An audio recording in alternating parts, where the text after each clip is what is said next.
খাৰুপেটিয়াত ভয়ংকৰ পথ দুৰ্ঘটনা তীব্ৰবেগী বাইকৰ খুন্দাত গুৰুতৰভাৱে আহত দুজন এই মুহূৰ্তত দৰ্শকসকলক জনাবলৈ লৈছো ব্ৰেকিং নিউজ খাৰুপেটিয়াৰ ১৫ নং ৰাষ্ট্ৰীয় পথত সংঘটিত হৈছে এক ভয়ংকৰ পথ দুৰ্ঘটনা গুৰুতৰভাৱে আহত হৈছে বাইক চালকসহ আন এজন লোক দৰং জিলাৰ খাৰুপেটিয়া নগৰৰ ১৫ নং ৰাষ্ট্ৰীয় ঘাইপথত নিশা সংঘটিত হৈছে এক ভয়ংকৰ পথ দুৰ্ঘটনা ফলত দুজন লোক গুৰুতৰভাৱে আহত হয়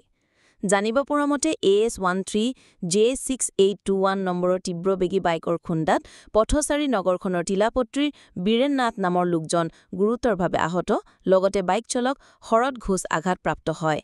ঘটনাৰ খবৰ পাই ঘটনাস্থলীত যান-বাহন আৰক্ষীৰ লোক উপস্থিত হৈ স্থানীয় ৰাইজৰ সহযোগত আহতসকলক চিকিৎসালয়লৈ প্ৰেৰণ কৰাৰ লগতে দুৰ্ঘটনাগ্ৰস্ত বাইকখন থানালৈ নিয়ে